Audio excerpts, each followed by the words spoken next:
And anyway, we would never do that. We own it.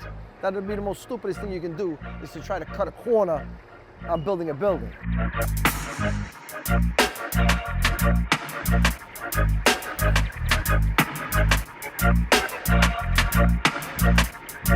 Tell them I'm gonna meet him in the front.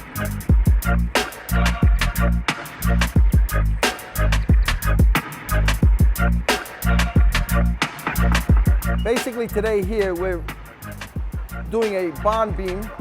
This is a construction site. This building here, we're restoring it. We're taking all the bad parts out, in other words.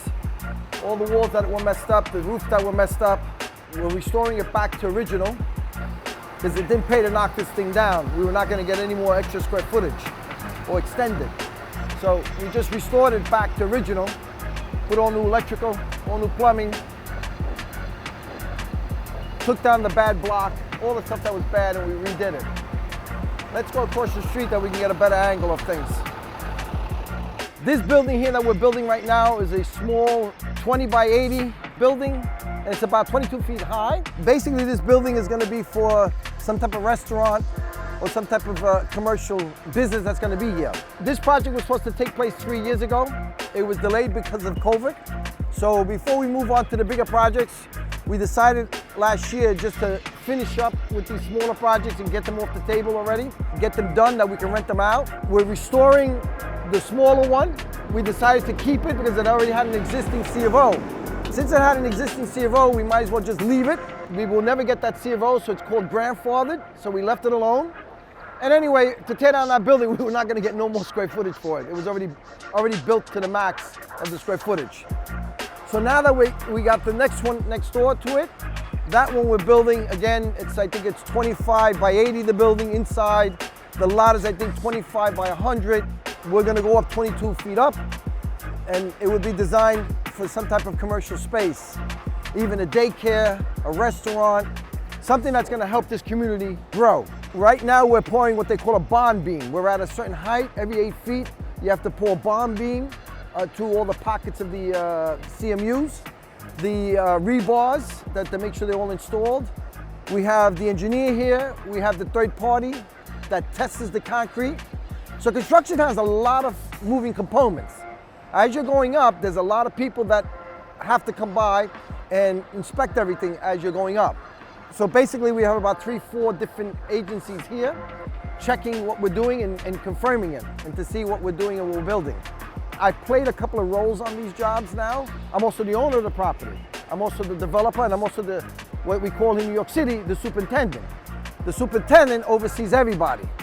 All the responsibility is mine. Regardless of the owner or not, I am also the DOB superintendent. That alone is a pain in the ass, in plain English, okay? Just taking the full responsibility of all these employees, all the subcontractors. I am responsible for everybody that walks on that job, what they're doing, what they're performing, and how the job is going. So being an owner is one thing, but the responsibility of an owner is one, and the responsibility of a superintendent is a totally different one.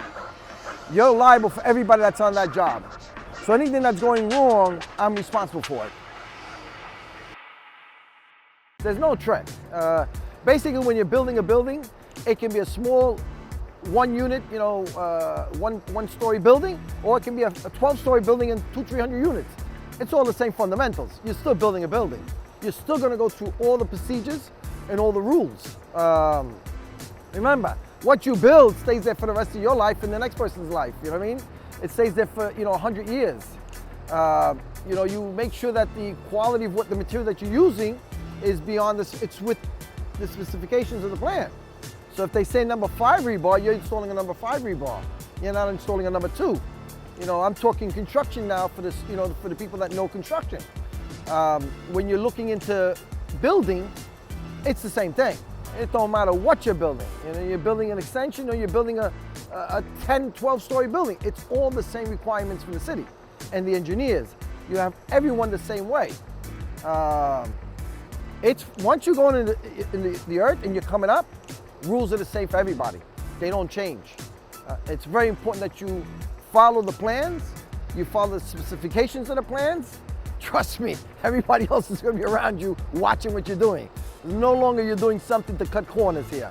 That those guys used to do, you know, back in the 80s, they would cut corners. Nah, You're building a building, and you're building it the right way and the only way. So you're not cutting no corners whatsoever to get this thing done. And anyway, we would never do that. We own it.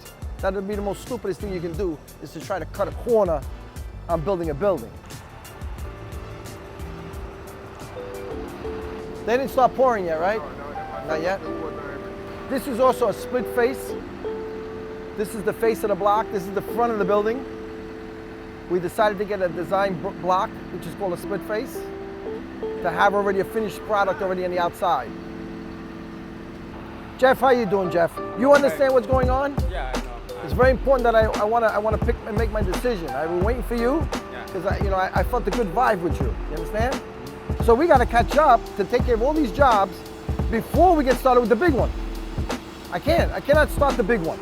I need to start and finish. I got 2 more lots over there in Castleton. We can't even do it this year. We're not even looking at it. I got another one on Smith Street. I'm not going to do it yet. So there's about 5 to 6 jobs that are old that I want to get them off and finish them. This is one of them, and 4th Avenue is the other.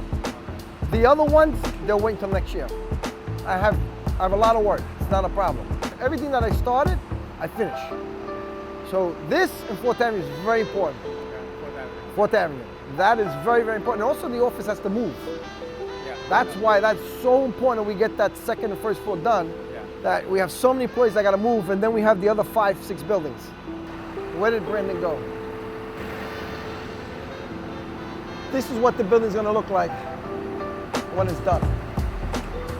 So you know, the inspector wants to issue us an NCR because the pump truck left the mill at 7, and you're only allowed 90 minutes from when the truck leaves the mill to here, 90 minutes to pour.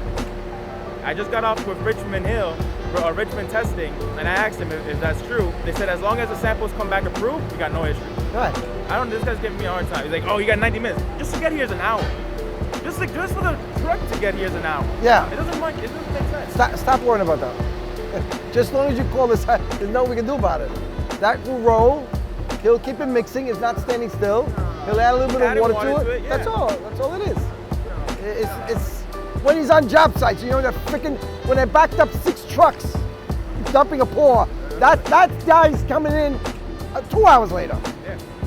Every truck takes about 40 minutes to empty out, right, and wash out. What are you talking about?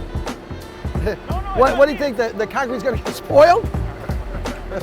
Roderick, just make sure you watch the people. That's really the biggest thing right now is the people, okay? That's it. Make sure the people, that's it. That's all you gotta worry about. So it's very important that they have everything the right way, okay? All right, let's get out of here.